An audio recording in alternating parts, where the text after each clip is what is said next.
Miss Frances Stevenson to see Mr. Lloyd George, by appointment. Oh, yes. Please come in, miss.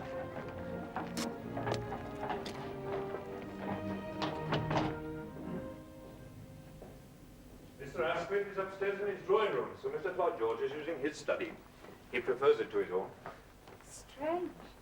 Two houses being connected. I had no idea. There's not many people as do, miss. It's very convenient. Makes government more like family, see? Well, that's the way Mr. Lloyd George likes to think of it anyway. This way, please, miss.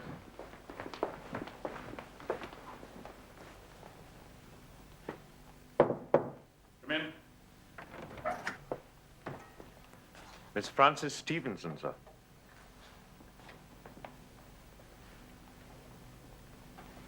Oh, my dear girl, how good of you to come. I'd expected someone older. I am older, sir. Older than what? Well, then... Well, I suppose I mean I'm older than you think. And how old is that? All right, no, let me guess. I'm a great judge of blossom on the bough. Let me see. 19? 20? I'm 23. All right, make a liar out of me for 3 years. I don't mind. Bonner Law now, he hates being called a liar, but I don't mind a bit.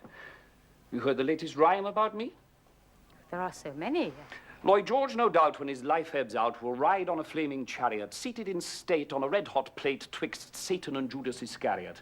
Ananias that day to the devil will say, my claim for precedence fails, move me up higher, away from the fire, and make way for that liar from Wales. What do you think of that?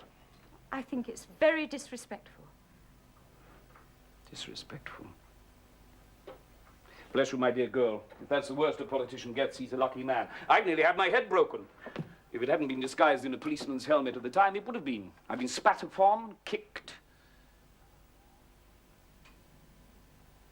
All right, then.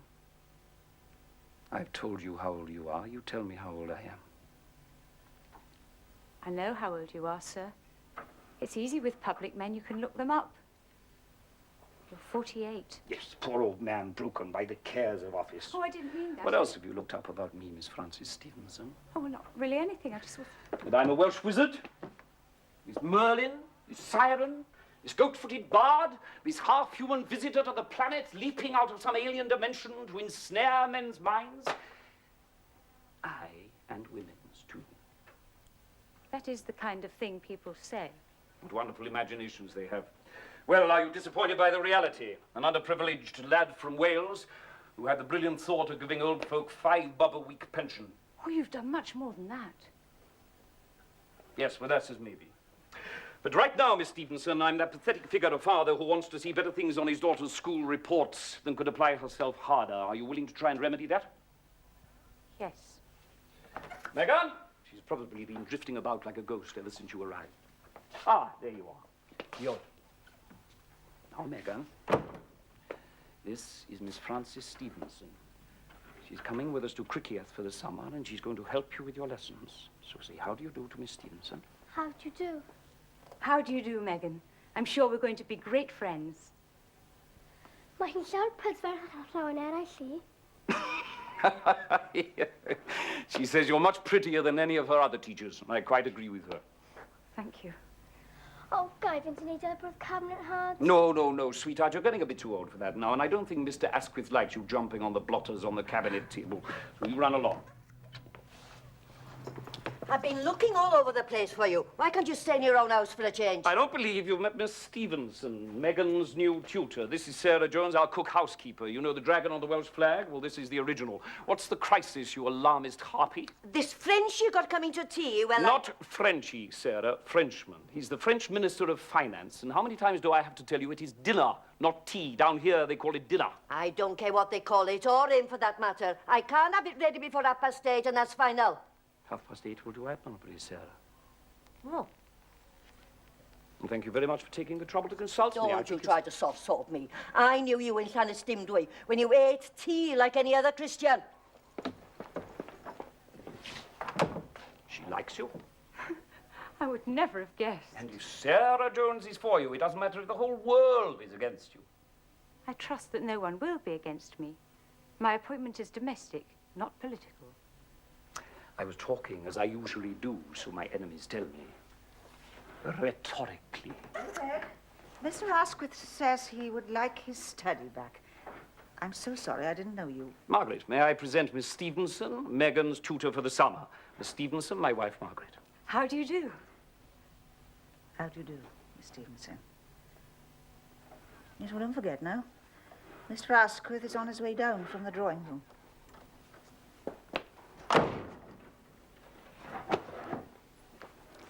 I don't think she likes the idea Of what? of my coming to Wales.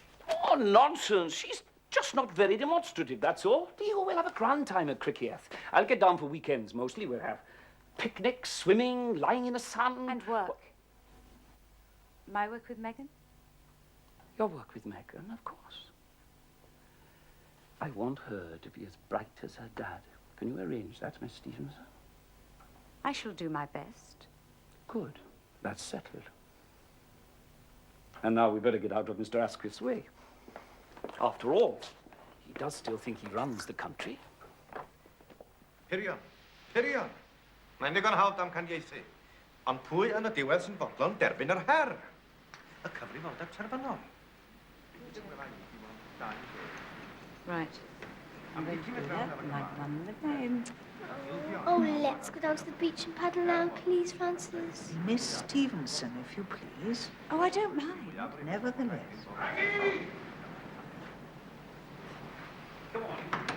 Maggie? A tape measure. A tape measure. Have you got one? What would I be doing with a tape measure on me now for? I've got one. Winnie and Max here Trust her. both claim to have a sturdier calf than mine. You bet. Measure us. Do what? Measure us. They try to tell me two soggy London-bound snails can compare with a Welshman who's been bounding up and down these hills ever since he was a lad. I would remind you that I went for a soldier in my youth. You were on horseback most of the time. That's when you weren't falling off. I never fell off a horse in my life. Come on, girl, don't dinner.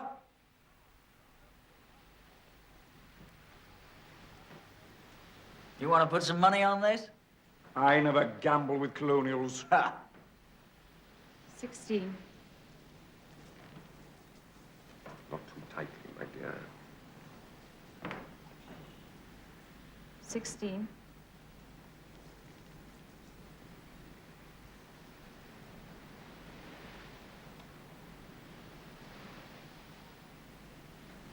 16 and a half. Will you mind a recount? I don't believe it. Weaklings, poltroons. Well, Richard, William Olwyn, Megan, what do you think of your old man now, eh, Margaret? You always had a fine leg on you. You're safe at tea, of course. Thank you, no. It's been a great weekend. I want to get back and write the leader on your national health proposals myself. Goodbye, Margaret. We go back to town in good heart, knowing you are under the protection of your Herculean-thewed father. Oh. I'll see you back to your shoes and socks and your fancy clothes tomorrow.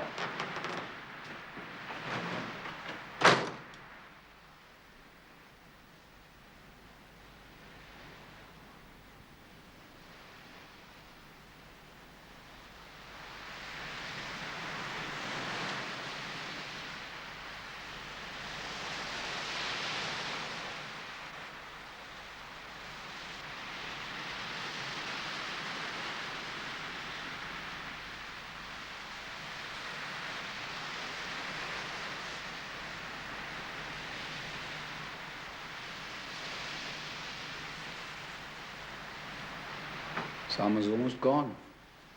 Yes. You'll be going back to your blackboard, I suppose. Yes. Chalky fingers.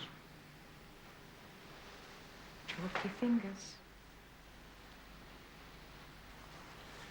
Don't go. Back to school, I mean. But I must. I need a secretary, private secretary at Downing Street. It's not possible. Your family. Nothing to do with my family. It's your wife, Margaret. I can't do that to her. Besides, they already guess. Well, that's very clever of them, isn't it? Since there's nothing for them to guess. We've hardly been alone together 5 minutes all summer. We know. They know. I need you. A divorce would ruin you. Didn't say anything about a divorce. I've shocked you. What you're asking of me goes against everything I have been taught to believe. Taught, yes. But do you believe it? We're, what, 11 years into the 20th century? Happiness is what counts, not rules. The plants ask permission to push up through the ground, trees to reach, apples to swell. And what you're preaching is paganism. So be it. As you read the Bible every day. Ah, that's only so I can cap my enemy's quotation from it. Fran Cariad, I need you. My mind meshes with yours. Margaret isn't interested in power and the levers that move men's lives. You are. There's a terrible time coming. Winnie can see it, and so can I. The Germans will have war. I will be asked to smash them. Asquith will have to go. I can do it. But I must have the girl I love with me. So you see, it's practically your duty to the country, my girl.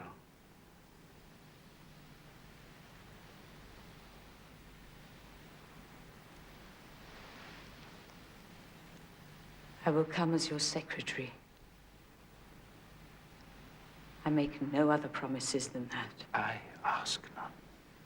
Tiobar, I feel like climbing to the top of a tree and shouting it to all Wales. I think helping me to fold this rug would be more constructive.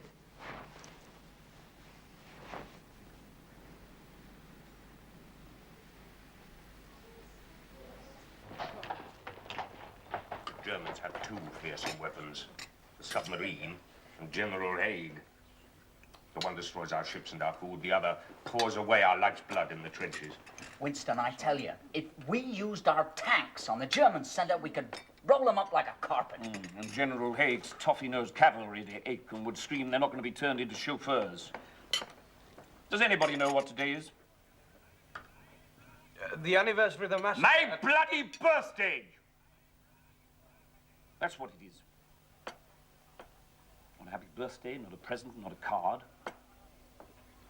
Here am I, Prime Minister of the greatest nation on earth, fighting a war to save mankind, dodging 5 German destroyers in the Channel yesterday to get back home to my loved ones. And I'm not worth a piece of bloody cardboard to any one of them. Thank you. Sorry. Sorry, Dinah. I did remember, then I forgot. We must staunch both hemorrhages. Sorry, Father. Sorry, Dad. Birthdays are for drummer boys, not warlords. You must get rid of Haig. Build more ships. These tank things could overrun enemy positions. They're impervious to rifle and machine gun fire. There's another thing. Somebody closed my bedroom window last night. I did that. It was cold. You know how I hate to sleep in a sealed box. I've got a head like a stuffed marrow this morning. I'm just not considered in this house. Do what, then we'll be mourning next as someone has stolen our teddy bear. If I'd had one, somebody undoubtedly would have done. David, we're talking about strategies for winning the war. Yes, I know. The factories are turning out tanks by the dozen.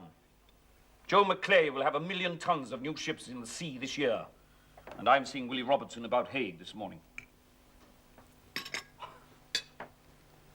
I need hardly tell you all that normal breakfast rules apply. Anything you hear in this house is utterly secret. And that includes his birthday. I can't get rid of General Haig. Willie, you're chief of the Imperial General Staff. You can get rid of anyone you like. He's well thought of, highly connected. The man is a personal friend of His Majesty's. Lee, do you know your trouble? You're the only man in British history to have risen from private to general, but inside, you're still a private.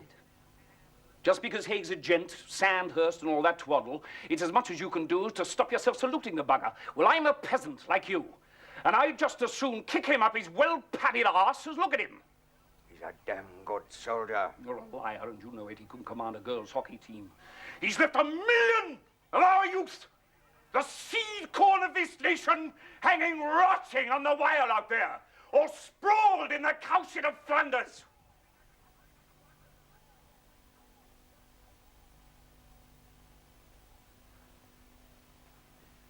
Willie, we're losing this war. I want a unified Allied command under the best supreme commander available, regardless of nationality. Don't take on the army, David.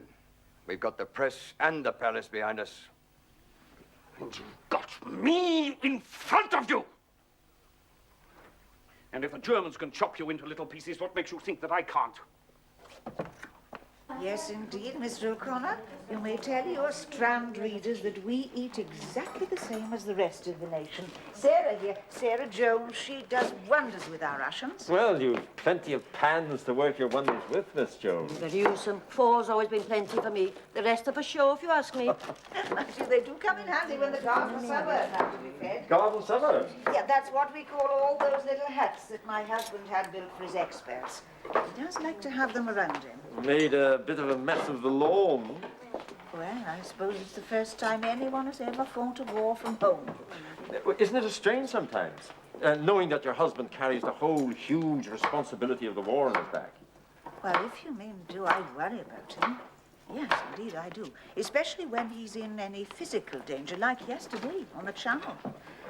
But he carries the whole burden himself. He never lets me see it. To me, he's as carefree and loving and light-hearted as though he didn't have a worry in the world. He's the best husband a woman could wish for. Carrie, the week in France without you. Oh, I've been so afraid for you, knowing they'd be attacking you on your crossing back. Oh, it's good to have you home. Happy birthday, darling. God, I missed you. Didn't the French provide any consolations for you? They're supposed to be very good at that. You should know your quarter French yourself. Well, did they? Oh, dear, I do believe my pussycat's a little jealous. Albert Stern asked me to one of his houses for dinner while you were away. Sir Albert? Well, now, good for him. And I hope he took the opportunity of showing you what it would be like to be Lady Stern, floating in luxury, a dazzle with diamonds. You really wouldn't mind, would you? Were I to marry him, I mean. Not at all, as long as you didn't stop loving me in every sense of the word. Now, with you respectably married, you see, war has taught me the value of camouflage. Are you really as beastly as you seem, or do you just pretend? Huh? Oh, that reminds me, Carrad, you must stop riding around with me in my official motor car. Certain people, certain newspapers are beginning to take notice. Oh, that would never do, would it? No, it wouldn't. I've enough to do fighting the Germans without taking on British middle-class morality as well. Don't worry, darling. I'd rather ride a bicycle than push you to any trouble. Oh, Frank, don't take it like that. We're doing the world despite its maliciousness. There's a great deal of satisfaction in doing the world. I've been at it for over 25 years and got away with it, spat on its tinsel robes. If you pay homage to it in certain things, you can defy it in others as much as you like. And one of the things we have to pay homage to is appearances. Exactly. Oh, I get so sick of all this discretion, this hypocrisy. I want to shout it across the top of Big Ben. I want the world to know. Which says a great deal for your heart, my sweet, but very little for your head. Oh, I'm sorry, darling. The last thing I want to be is a bother to you. Forget all my nonsense. It's just that I get so moody when you're away, that's all. Yes, good girl. Don't get angry with your dear old Di. Now listen, I've got a marvelous idea. Margaret is going to stay in Wales for a few weeks next month. And that means that we know. Oh.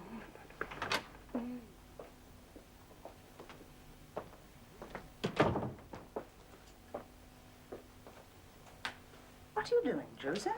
Oh, I'm changing these here place cards, Mum. I'm putting Sir Henry next to Lord Curzon and Sir William Robertson... Who told you to do that? Oh, Mr. Lloyd George's secretary, ma'am. She said it would make a better mix.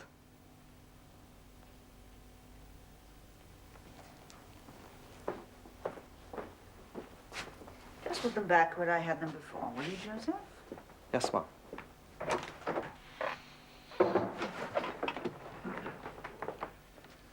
The First Lord of the Admiralty and his party have just arrived, sir. Good. Show them into the cabinet room. Very good, sir.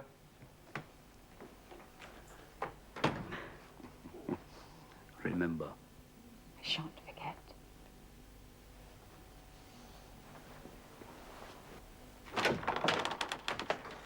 Edward, John, Henry, please sit down.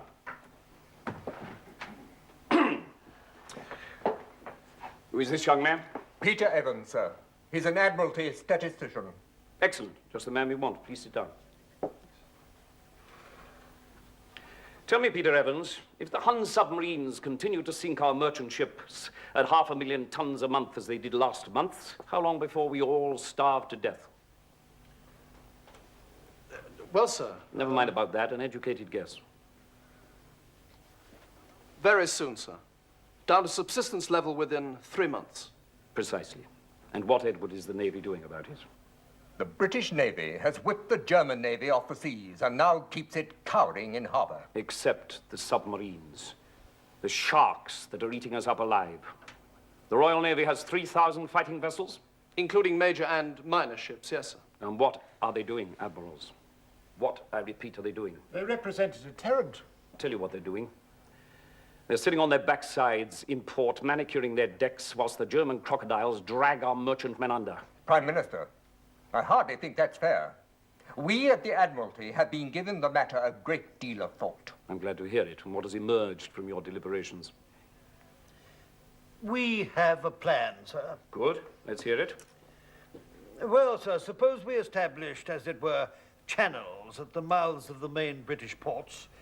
The sides of the channels to consist of 2 phalanxes of fast warships. Then the British merchantmen could pass safely between them into harbour unmolested. And what about the 3,000 or more perilous miles they've got to survive before they get anywhere near British ports? That's where you need your fortified channel. I was talking of practical measures, sir, not fantasies. Oh, dear John. The fantasies of dreamers have done more for mankind than all you practical fellows. I beg leave to doubt that. All right, I'm not saying your plan is without the vital spark, but it doesn't go far enough. Not by 3,000 miles. A channel of warships, yes, but a mobile barricade. One that travels with the merchant ships way out into the Atlantic. It wouldn't work. Why not? For one, merchant seamen don't understand the Navy's ways. They don't know the techniques. They couldn't follow orders or read signals. Oh, that's rubbish, Edward. They're seamen. They've been out there all their lives. I know master mariners who could sail a wicker basket through a force-9 gale. You just put them together with your sailor boys and see who scores for seamanship. It's a question of logistics. The number of British merchant ships on the high seas at any one time is, Evans? Roughly 2,500, sir. There you are, you see. Multiply the Navy 10 times over, and you could not adequately protect that number out at sea or anything like it.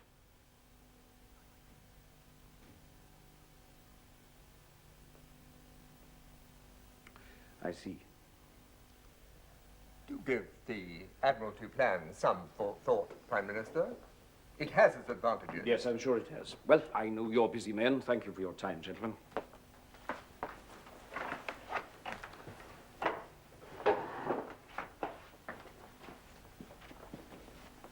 Evans. Sir? A moment of your time. Thank you, gentlemen. I needn't detain you any longer. Come and sit down, Peter Evans.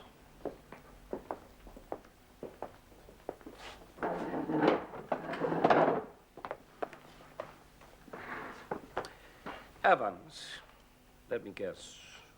Flintshire? Carnarvon, sir. Peel Park, that's my part of the country. I'm your member of Parliament. Did you know that? Yes, sir. My father has voted for you ever since you were elected a Carnarvon County Councillor in 1888. Yes, those were the days. Ever go back to Wales, do you? Quite often. My people are still there. Glad to hear it. Hold on to your roots, boy. They're the only real anchor any of us ever has. Now, these damn statistics of yours, who asked you to compile them? My superiors, Not sir. specifically for this meeting? Yes, sir. And this figure of 2,500 merchant ships on the high seas at any one time that you conjured out of the mysteries of your science, what does that include? In what way, sir? Well, are they great grain ships, cargo ships, ocean liners, 20,000 tonners, what? My instructions were to include everything that floated, sir. Coastal tramps, fishing smacks, Coast Guard cutters, lifeboats. Even the ferry from Southampton to the Isle of Wight, no doubt. Yes, sir. Anything that would hold water. It is more than the arguments of your superiors do. I beg your pardon, sir. Oh, never mind. Thank you, Peter Evans.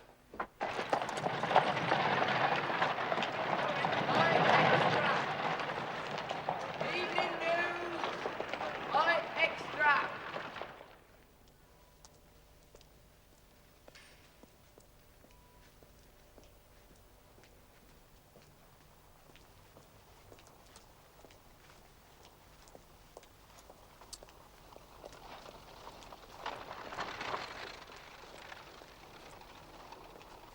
Howdy.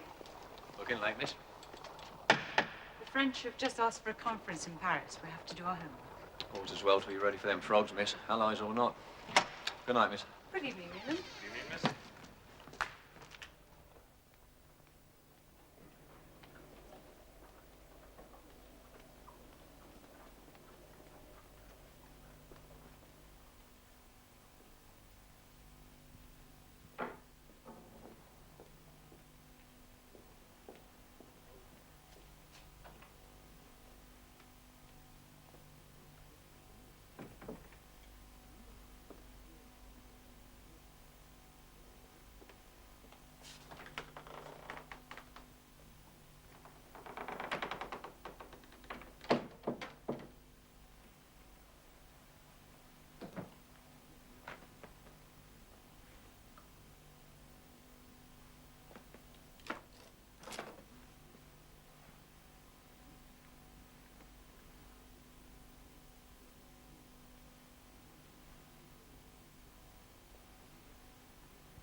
What do you want, my pretty maid? Please, sir. I come about the job, sir, if you please, sir. Oh. Well, you'd better come in, and we'll have a little talk about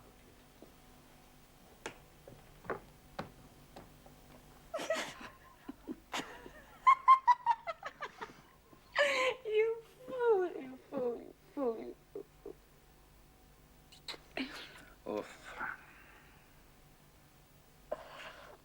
I've never spoken about this before. What? What is it, darling? Oh, you'll think me morbid.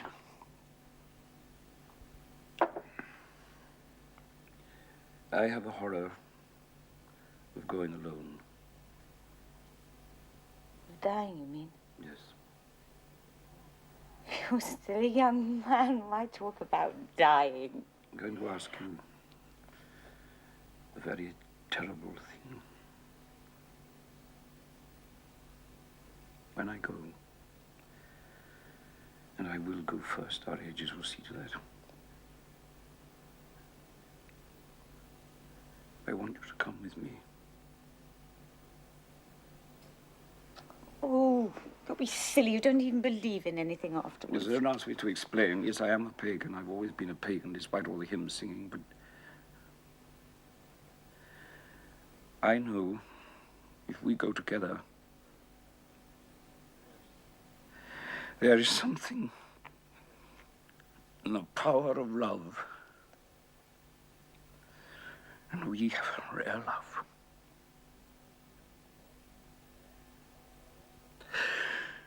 The power of love. Oh, God Almighty, I'm supposed to be alone. Darling.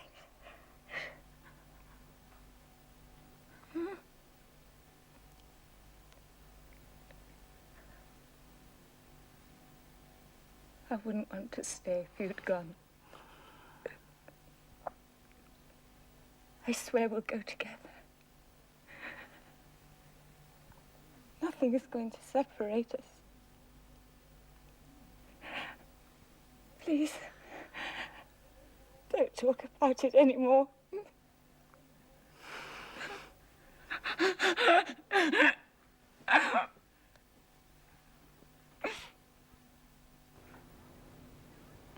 No. No, I think that one over there, Joseph. His tones match the curtains so well. After all, he was a salon artist. Over there. Might I ask what you're doing, Miss Stevenson? Well, I thought these pictures would suit the decor so much better, Mrs. Lloyd George. That will be all, thank you, Joseph.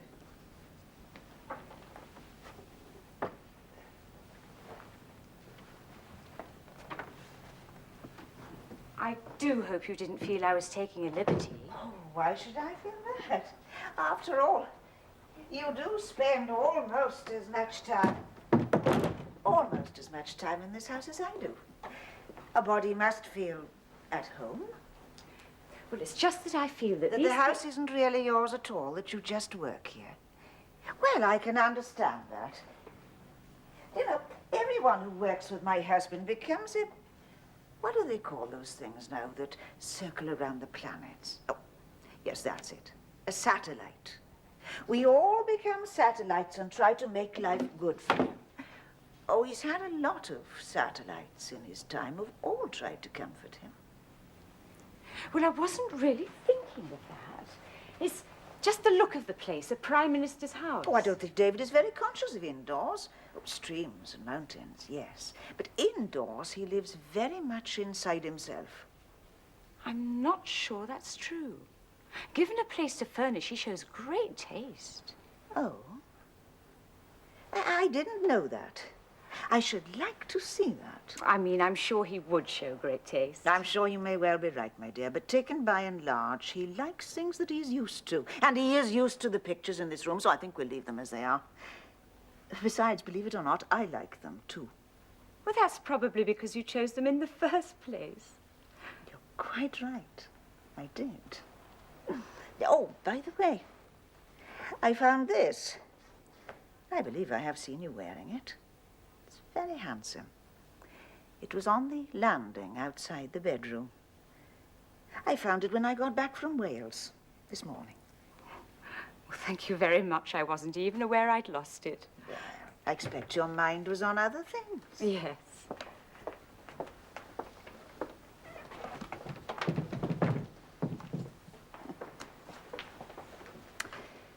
You have a very demanding position. Private secretary to a prime minister. People courting you in the hopes that you will influence him on their behalf. Protecting him from nuisances that he doesn't really want to see. Or in sharing his thinking on great matters of state.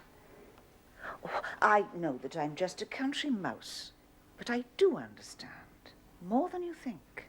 Oh, you do yourself less than justice. I know how active you are in local politics in Wales. How much time you spend there, away from this house, away from your husband. I think it's better sometimes simply to get out of his way and let him get on with it. You know. Oh, so put those pictures back where they were before. That's a good girl.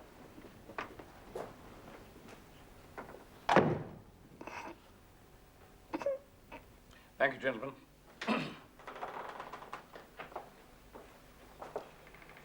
Henderson was saying, he told H.G. Wells my theory about Oliver Cromwell being a Welshman. Wells replied, and so no doubt was Williams the Conqueror. She knows. Well, of course she knows. A woman would have to be blind. She knows that we have slept together here under this roof. Well, she must have assumed all those times she stayed down in Wales over the years. Then the point is she assumed wrongly. It's never happened before. We've always used my flat. Fran, Carrier, what's the difference? Your flat or here? To the great god Pan, none, I suppose. You were not, as I remember, an unwilling partner to our little game. It's one of those games that sounded better than it turned out. Thus conscience doth make cowards of us all. David, you haven't got a conscience. You never have had. I know. It's one of my great strengths as a politician.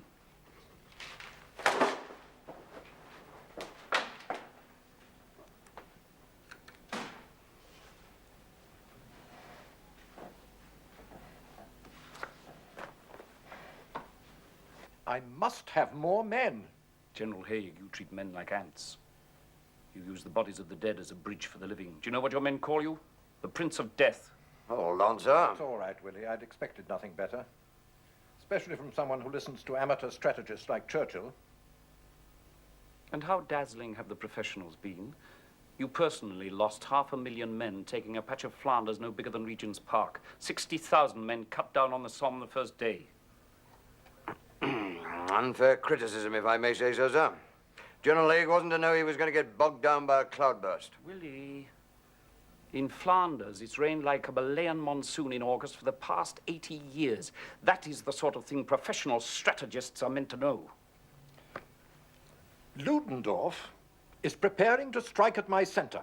He has 60 divisions to my 24. Because your other 36 are lying face down dead in the mud where you led them. You have an army of 1.5 million men in this country doing nothing. Give them to me. To what purpose, General? Mathematics. Now the Americans are coming in, the balance of numbers should be in our favor. For every 9 German soldiers, there could be 12 Allied soldiers. Say we each kill 3, as it were. That leaves 6 of them, 9 of us. Kill another 3 each, 3 of them left, 6 of us. Kill another 3 each, and they're wiped out. And we've still got 3 left. End of game.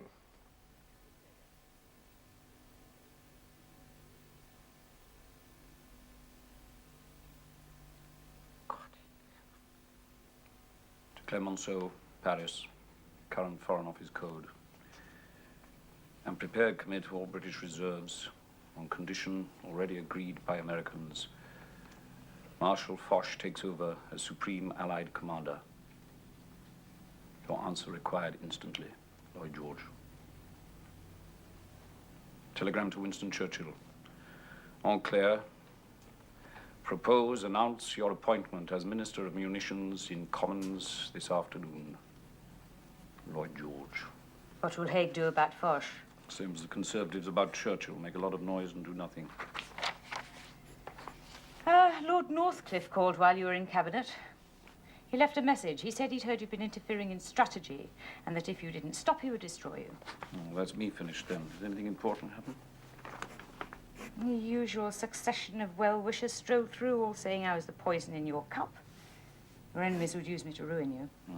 Discretion is all that's needed, Carrier. Oh, we've certainly used that. Every Christmas, every Easter, every bank holiday, you playing Santa Claus with your family, me alone in my flat. What's brought all this on?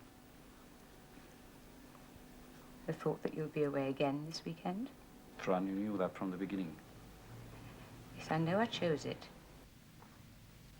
But I don't know how much longer I can go on.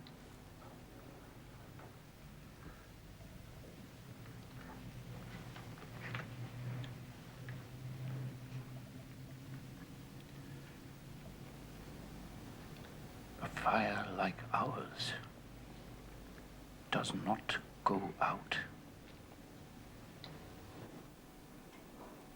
I'll come round to your flat tonight and prove it to you. Several times.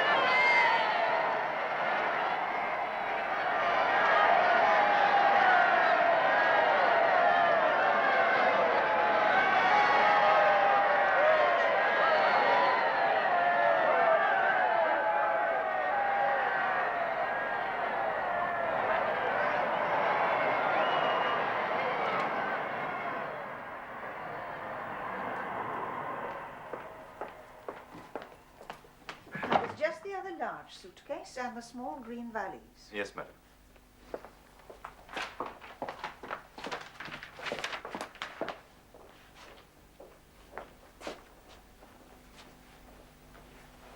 Margaret?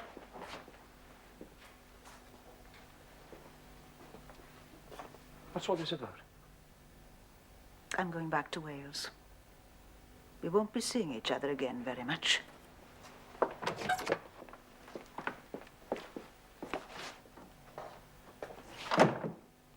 Margaret Hencarriat, why? You're a great man, Di. You're probably the only man who could have won this war for us. I could not interfere with that. But you're also a greedy, selfish, blind, self-indulgent pig, and there is nothing to keep me here now. Oh, Margaret, you're overwrought. It's all the excitement. Oh, for God's sake, will you shut up? Will you just kite again, just for once in your life, and listen? This could be important to you. For half our lifetime, you've treated me on the same level with our dogs. Oh, now, that's not true. I've respected you. Oh, well, you've been sly, if that's what you mean. Yes, I'll give you that. I mean, if that's what you mean by respected, you've never actually thrown it in my face. And people have cooperated with you, haven't they? They've turned a blind eye and treated me with deference and courtesy. But everyone has known. How do you think that makes a woman feel? What do you think it makes it? What do you think it does to her inside? I married you for love, a little Welsh solicitor in Carnarvon. Yes, that's all you ever wanted me to be. Not true, Di. You underestimated me. You always have. Maybe that was the most hurtful thing of all. You hated London. You made me hate London. You made me feel there was nothing I could do for you here. Yes, I did spend a lot of time in Wales, because there I did not have to see things, and there I felt I could help you. Meg, don't go. Do you know what I've been doing in Carnarvon all these years? Nursing your constituency for you. Do you have any idea just how thin your majority used to be? Do you know what they used to call you up there? The climber who pulled the ladder up behind him. Well, I tried to keep the old Lloyd George alive. The one they knew and loved. The young terrier who took on all the landowners and squires and called the House of Lord 500 of the country's unemployed. Not the sleeky cat friend of millionaires. Self-made millionaires. Ah, you're not doing too badly in that direction yourself, are you? Any money I make is for the Liberal Party! Tell me, did you ask her to die with you, too? Oh, David, what are we supposed to do? Sit on the funeral pyre holding hands.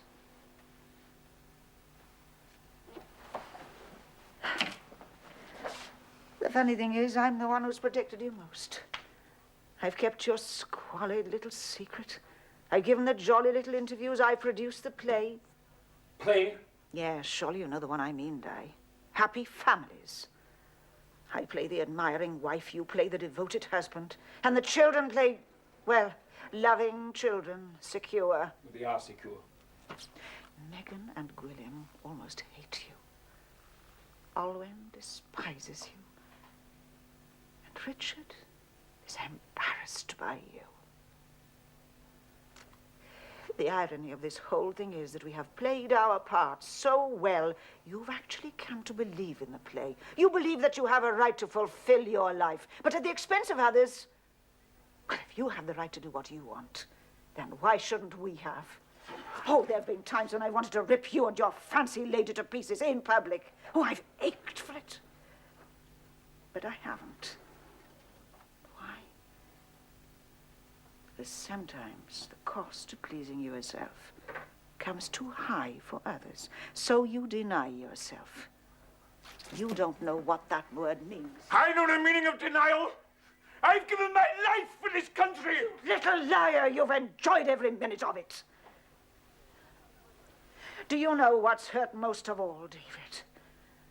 Not being allowed to give when I had so much to give. You didn't know what was in me or what I could have done for you because you couldn't be bothered to find out. To you, I was just a dumpy hometown girl who turned into an even dumpier middle-aged provincial woman.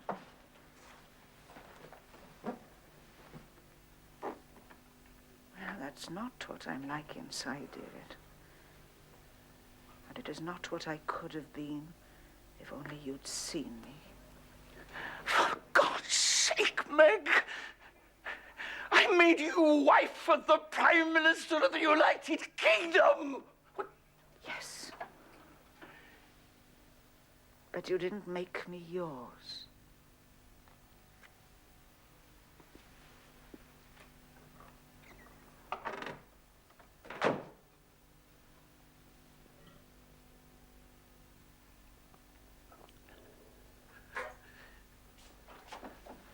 I just saw Margaret.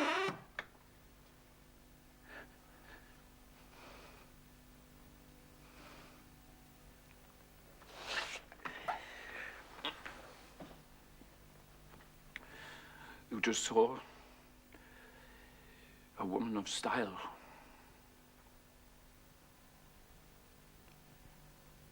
I love her.